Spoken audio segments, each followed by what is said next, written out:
Assalamualaikum warahmatullahi wabarakatuh.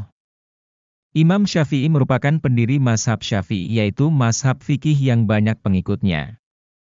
Imam Syafi'i adalah satu-satunya imam mazhab dari keturunan Bani Muthalib yang nasabnya tersambung sampai Rasulullah Shallallahu Alaihi Wasallam melalui Abdul Manaf. Abu Abdullah Muhammad bin Idris al-Syafi'i atau Muhammad bin Idris asy-Syafi'i atau Imam Syafi'i adalah seorang mufti besar Sunni.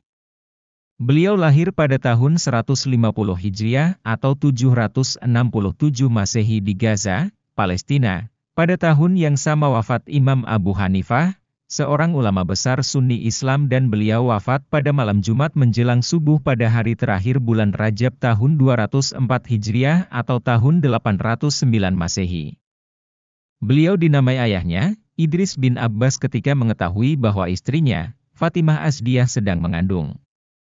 Idris bin Abbas berkata, "Jika engkau melahirkan seorang putra, maka akan aku namakan Muhammad, dan akan aku panggil dengan nama salah seorang kakeknya, yaitu Syafi'i bin Nasyaid." Ayah Imam Syafi'i meninggal setelah 2 tahun ia dilahirkan. Lalu ibunya membawa Imam Syafi'i ke Makkah. Sejak kecil beliau cepat menghafal syair, pandai bahasa Arab dan sastra, sampai-sampai Asy'ma'i berkata, "Saya mentasyih syair-syair Bani Hudzail dari seorang pemuda dari Quraisy yang disebut Muhammad bin Idris. Ia adalah imam bahasa Arab." Perjalanan pendidikan di Makkah, beliau berguru kepada Muslim bin Khalid Az-Zanji, Abdurrahman bin Abi Bakar Al-Mulaiki, Sa'idi bin Salim, Fudail bin Al-Ayyad, dan beberapa ulama lainnya pada bidang fikih. Ketika Imam Syafi'i berumur 20 tahun, beliau diperintahkan gurunya untuk belajar ke Madinah. "Wahai Muhammad, pergilah engkau ke Madinah untuk berguru lagi, karena sesungguhnya ilmuku sudah habis, semuanya sudah kuajarkan padamu." Imam Syafi'i pun menuruti perintah sang guru dan beliau segera berpamitan dengan sang ibu. Berkatalah sang ibu, "Pergilah engkau menuntut ilmu di jalan Allah, kita akan bertemu nanti di akhirat." Maka Imam Syafi'i pun berangkat ke Madinah mencari guru untuk mengajarkannya ilmu. Sesampainya di Madinah, Imam Syafi'i berguru kepada Imam Malik bin Anas pada bidang fikih. Ia mengaji kitab Muwatta kepada Imam Malik dan menghafalnya dalam 9 malam. Beliau sangat mengagumi Imam Malik di Madinah dan Imam Sufyan bin Uyainah di Makkah. Hal itu terlihat ketika menjadi imam. Beliau pernah menyatakan, "Seandainya tidak ada Malik bin Anas dan Sufyan bin Uyainah, niscaya akan hilanglah ilmu dari Hijaz." Selain kepada Imam Malik, beliau juga belajar kepada beberapa ulama besar lainnya di Madinah seperti Ibrahim bin Sa'ed, Ismail bin Ja'far, Athaf bin Khalid, Abdul Aziz Ad-Darawardi. Setelah belajar di Madinah, beliau melanjutkan perjalanan ke Yaman dan belajar kepada Mutarif bin Mazin, Hisham bin Yusuf Al-Kadli, dan banyak lagi yang lainnya. Kemudian beliau melanjutkan belajarnya kepada Muhammad bin Al-Hasan, seorang ahli fikih, Ismail bin Ulayyah, dan Abdul Wahab Ats-Sakafi di negeri Irak. Di sana beliau berguru kepada murid-muridnya Imam Abu Hanifah atau Imam Hanafi. Di Irak, Imam Syafi'i berkembang menjadi murid yang terkenal sangat pintar dan tercerdas. Sehingga dalam waktu singkat ia sudah diminta untuk mengajar. Tak butuh waktu lama, ribuan murid pun berbondong-bondong datang untuk berguru padanya. Hingga ia pun menjadi ulama besar yang terkenal ke seluruh penjuru Irak hingga Hijaz. Meski sudah menjadi ulama besar, Imam Syafi'i belum ingin pulang karena belum ada panggilan dari ibundanya. Ibundanya Imam Syafi'i pada setiap tahunnya juga melakukan ibadah haji. Pada kesempatan tahun itu pun sang ibu melaksanakan ibadah haji. Pada saat itu sang ibu mengikuti kajian dari salah seorang ulama yang mana sang ulama tersebut sering mengucapkan nama Imam Syafi'i. Mendengar ulama tersebut sering mengucapkan nama sang anak, setelah pengajian sang ibu pun menjumpai ulama tersebut. Sang ibu bertanya kepada sang ulama, "Wahai Syekh, siapakah itu Muhammad bin Idris asy-Syafi'i?" Sang ulama pun menjawab bahwa Imam Syafi'i adalah gurunya di Irak. Kemudian sang ibu dengan penasaran menanyakan lagi kepada sang ulama bahwa Muhammad bin Idris asy-Syafi'i yang manakah yang maksud? Ulama tersebut pun menjawab bahwa ia merupakan ulama besar yang berasal dari kota Mekah. Sang ibu pun terkejut mengetahui bahwa guru ulama tersebut merupakan anaknya.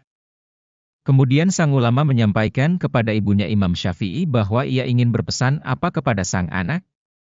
Sang ibu pun menjawab bahwa ia telah memperbolehkan sang anak untuk pulang ke rumahnya.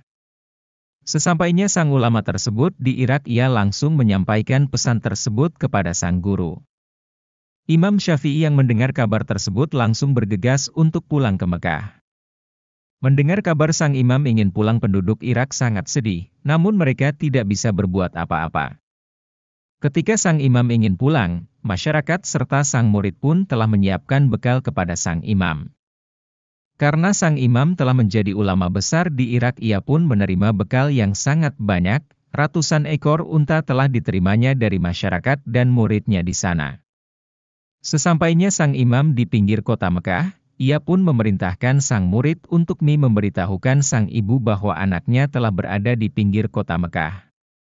Sang ibu bertanya apakah yang ia bawa? Sang murid pun menjawab dengan bangga bahwa sang imam membawa ratusan ekor unta dan harta lainnya. Mendengar itu sang ibu pun sangat marah. Aku menyuruh Syafi'i ke Irak bukan cari dunia. Katakan kepada Syafi'i, Syafi'i tidak boleh pulang ke rumah, kata ibunya yang kemudian menutup pintu rumah. Murid itu menyampaikan apa yang terjadi kepada Imam Syafi'i sambil bergetar. Imam Syafi'i, ibumu marah, katanya. Kenapa? Tanya Imam Syafi'i. Murid itu menceritakan bahwa ibu Imam Syafi'i bertanya Imam Syafi'i membawa apa? Ia mengatakan gurunya membawa unta yang banyak. Mendengar berita itu sang imam sangat ketakutan dan menyuruh sang murid untuk mengumpulkan seluruh orang-orang miskin di kota Mekah. Kemudian ia memberikan seluruh harta yang ia bawa hingga yang tersisa hanya kitab-kitab dan ilmunya. Kemudian sang imam memerintahkan sang murid untuk memberitahu sang ibu tentang hal ini. Setelah mendengar kabar tersebut, sang ibu pun memperbolehkan sang imam untuk pulang. Imam Syafi'i adalah mujtahid besar, ahli hadis, ahli bahasa Arab, ahli tafsir dan ahli fikih.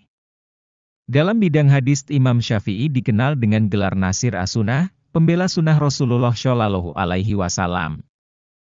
Dalam bidang usul fikih dan fikih, beliau dikenal sebagai penyusun pertama kitab usul fikih dan pendiri Madzhab Syafi'i.